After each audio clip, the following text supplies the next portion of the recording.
So for step 1 of this TT02D instruction manual, it's saying, before assembly, select correct wheelbase and tread according to body used, refer to 1 and 2. Okay, well, it's showing you an example. There should be a sheet that's going to tell you what the body is. So they're saying with this example, the body can be used with a 257 wheelbase. Okay, so let's find the sheet. Well, here is the one that comes with the kit. So what is it saying? This body features a wheelbase of 257. So we know that this is the standard wheelbase that we're going to build with this. So there's no other information on it that's pertinent. So knowing what they're saying, you can see in this sort of sub part 2, there's your standard, there's your short. So we know that this is a standard wheelbase, so we're going to build that accordingly. Now here it says tread. Is it standard or wide? Well, there's everything that sheet says to me says that it's going to be a standard. I will show you where wide comes in just out of curiosity, but this is going to be a standard kit. So there's step 1. We figured out this is a standard wheelbase kit. Then in step 2, charging the battery pack. Well, as I said in our manual overview video, I won't be doing that. There's no point. We're going to wait until we actually need to check the RC equipment and get the servo into neutral. So we are actually going to move on to step 3, and we're going to work on the spur gear. So I'll set this all up and pull together all the parts, and we'll start putting this together. So I've pulled everything together. We've got our bearings, the bevel pinion gear, there's the spur gear stopper, and then we have the little shaft. But there may be some changes to this, so we may not be using this. I don't know, we'll see. Because obviously here, C5, this is one of these. So we're replacing that with an aluminum propeller joint. But when I was showing you all the different hop-ups that I was going to do in the manual overview, I forgot one. We're also going to be adding the high-speed gear set. So we're going to put this in there too. So this spur gear, which is a 68 tooth spur gear, is going to replace the standard spur gear, which is 70 tooth. So we need to add this, and I understand that there is a chart in here that's going to go through the different pinion gears and gear ratios based on using this high-speed gear set. So we're going to use that too. So we've got a couple of hop-up items that we need to install right away. So I'll open these things up and then we'll start putting everything together. I opened up the bag for the high-speed gear set and I pulled out the chart. You can see one side shows you how to put it all together. The other side shows you the pinion gears and the final gear ratios using that. Now, what was interesting is I'm looking at the 70 tooth and the 22, 737, 804, but this chart wasn't giving me enough information. And I actually reached out to the guys on Reddit in the Tamiya group, and it made total sense.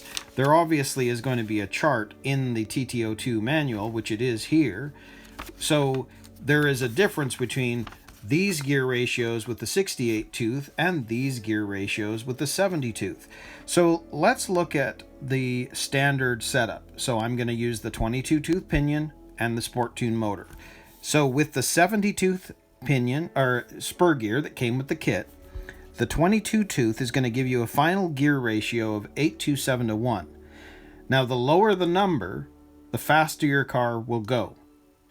So knowing that, 827, when you look at the chart that the high-speed gear set comes with, it shows you that the 22 tooth with the 68 is going to be 804 to 1.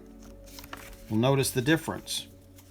This is 804 to 1, this is 827. So the high-speed gear set with the standard setup of the car will be a little bit faster, but not much.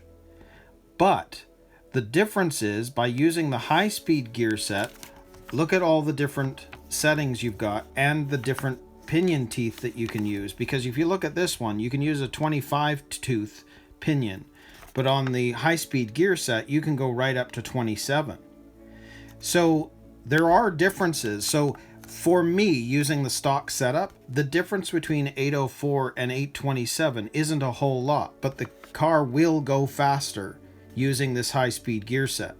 But if I wanted to make the car go even faster, I would want to be looking at using the 23, 24, 25, or even looking at a 64 tooth spur. Because look at, now we're getting even farther down in the numbers, which means that the car is going to go faster.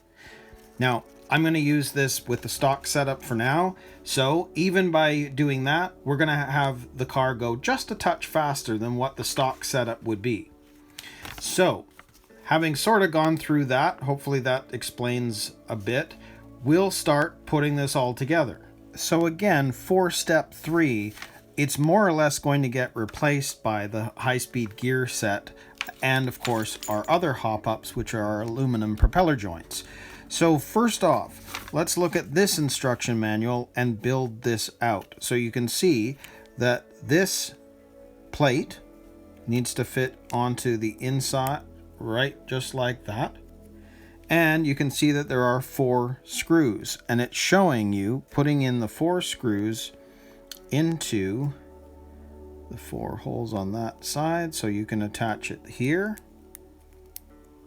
And we'll screw that in.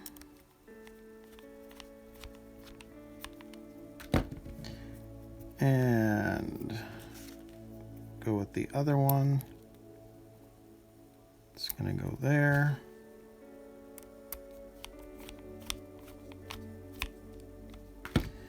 And we'll put the other one on the other side because there's going to be 4 screws that hold this together. And this high-speed gear set, because the mount is universal, that's what I understand, you can keep switching out the spur gear for different ones because this mount will attach to it. So the spur gear itself now looks like that. So you've got the 4 screws going into it. And now we can take our joint.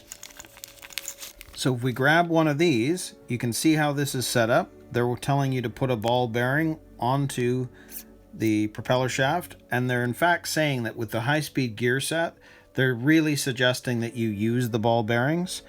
Then they're showing you using this spacer, which actually kind of replaces this plastic G3 piece that they had if you did the stock version. So with that piece on, they're now showing you putting the little pin into place, which is this pin here is the one that came with the high-speed gear set. So I just figure I might as well use that. Then we grab our spur gear, slide that through so that it fits. And then on the other side, it's showing you using the ball bearing again on that side, just like that. And then grab the bevel gear piece that's going to sit over top. So essentially, it's going to end up looking just like that.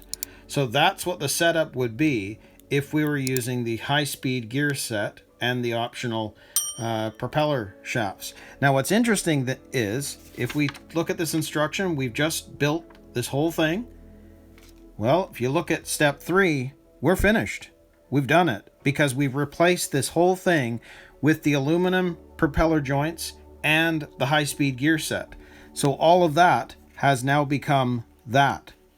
So step 3 is complete. So now we're going to work on step 4 and work on the propeller shaft.